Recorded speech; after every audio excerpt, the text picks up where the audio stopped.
Friends, form 16 మాత్రమే కాదు, ఇంకా చాలా ఫైనాన్షియల్ సిస్టమ్స్ ఇండియాలో ఫాస్ట్గా చేంజ్ అవుతున్నాయి. మనం స్లోగా గమనించకపోయినా ఇండియా డే బై డే ఒక ఫుల్ డిజిటల్ ట్యాక్స్ సిస్టమ్ వైపు మూవ్ అవుతోంది. ఇది సాధారణ మార్పు కాదు. మన మనీ, ట్యాక్స్, బ్యాంకింగ్ అన్నీ కంప్లీట్లీ ట్రాన్స్పరెంట్ అవుతున్నాయి. ముందు ఎలా ఉండేది? ముందు మనం ఇన్కమ్ ట్యాక్స్ ఫైల్ చేసేటప్పుడు మనమే డీటెయిల్స్ ఎంటర్ చేసేవాళ్ళం. ఎంత ఇన్కమ్ చెప్పాలో, ఎంత చూపించాలో కొంతవరకు మన కంట్రోల్లో ఉండేది. కానీ ఇప్పుడు సిచ్యువేషన్ పూర్తిగా మారిపోయింది. ఇప్పుడు గవర్నమెంట్ దగ్గర ఆల్రెడీ మీ ఫైనాన్షియల్ డేటా చాలా ఉంటుంది. ఎలా అంటే మీ salary details, bank interest, FD income, stock market transactions, mutual funds. ఇంతే కాదు, కొన్ని హై వాల్యూ ట్రాన్సాక్షన్స్ కూడా. ఇవన్నీ ఇప్పుడు ఏఐఎస్ యాన్యువల్ ఇన్ఫర్మేషన్ స్టేట్మెంట్లో రిఫ్లెక్ట్ అవుతున్నాయి. ముందు ఫార్మ్ 26 యాజ్లో లిమిటెడ్ ఇన్ఫో మాత్రమే ఉండేది. కానీ ఇప్పుడు ఏఐఎస్లో ఆల్మోస్ట్ కంప్లీట్ ఫైనాన్షియల్ హిస్టరీ కనిపిస్తుంది.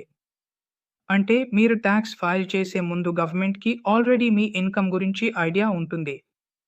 ఇది ఒక పెద్ద చేంజ్. ఇంకా పాన్ మరియు ఆధార్ లింకింగ్ కూడా మ్యాండేటరీ అయింది. ముందు ఇవి సెపరేట్ ఐడెంటిటీస్ లాగా ఉండేవి. ఇప్పుడు ఒక యూనిఫైడ్ సిస్టమ్ లాగా పనిచేస్తున్నాయి. పాన్ ఇన్యాక్టివ్ అయితే మీ రీఫండ్ కూడా హోల్డ్లో పడుతుంది. అంటే సిస్టమ్ స్ట్రిక్ట్ అవుతోంది. ఇంకా ఫైలింగ్ ప్రాసెస్ కూడా చేంజ్ అవుతోంది. ముందు ఐటీఆర్ ఫార్మ్స్ చాలా కన్ఫ్యూజింగ్గా ఉండేవి. ఇప్పుడు ప్రీఫిల్డ్ డేటా వస్తోంది. మీ డీటెయిల్స్ ఆటోమేటిక్గా ఫిల్ అవుతున్నాయి. మీరు జస్ట్ వెరిఫై చేసి సబ్మిట్ చేయాలి. ఇది ఈజీ అయినా ఒక విషయం గుర్తుపెట్టుకోండి, మిస్టేక్ చేస్తే వెంటనే డిటెక్ట్ అవుతుంది. ఎందుకంటే సిస్టమ్కి ఆల్రెడీ డేటా ఉంది. ఇంకా టర్మినాలజీ కూడా చేంజ్ అవుతోంది.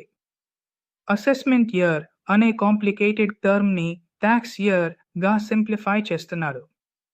ఇది కామన్ పీపుల్కి ఈజీగా అర్థం కావడానికి. ఇంకా రిపోర్టింగ్ కూడా స్ట్రిక్ట్ అవుతోంది. మీరు స్టాక్ మార్కెట్లో ట్రేడింగ్ చేస్తే మీ ప్రతి ట్రాన్సాక్షన్ ట్రాక్ అవుతోంది. బ్యాంక్లో పెద్ద అమౌంట్ ట్రాన్సాక్షన్స్ చేస్తే అవి కూడా సిస్టంలో రిఫ్లెక్ట్ అవుతున్నాయి. అంటే ఇప్పటి నుండి ట్యాక్స్ ఇవేట్ చేయడం చాలా కష్టం. సింపుల్గా చెప్పాలంటే old system, manual, less tracking. ఎక్కువ freedom, new system, digital, fully tracked.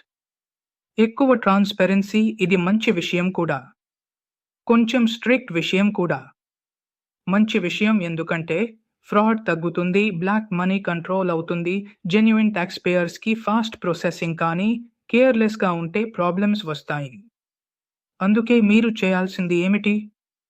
Pan యాక్టివ్గా ఉంచుకోండి, ఆధార్ లింక్ తప్పనిసరి, ఏఐఎస్లో మీ డేటా చెక్ చేయండి, ట్యాక్స్ ఫైలింగ్లో మిస్టేక్స్ చేయకండి ఫ్రెండ్స్. ఇది future of India tax system. ఇంకా కొన్ని ఇయర్స్లో పూర్తిగా ఫుల్లీ ఆటోమేటెడ్ ట్యాక్స్ సిస్టమ్ వస్తుంది. అప్పుడు మాన్యువల్ ఇంటర్వెన్షన్ ఆల్మోస్ట్ జీరో అవుతుంది. కాబట్టి ఇప్పటి నుంచే అప్డేట్ అవ్వాలి. ఈ వీడియో మీకు యూస్ఫుల్ అనిపిస్తే లైక్ చేయండి, మీ ఫ్రెండ్స్కి షేర్ చేయండి. ఇంకా ఇలాంటి ఫైనాన్స్ అప్డేట్స్ కోసం ఛానల్ని సబ్స్క్రైబ్ చేయండి. Thank you for watching.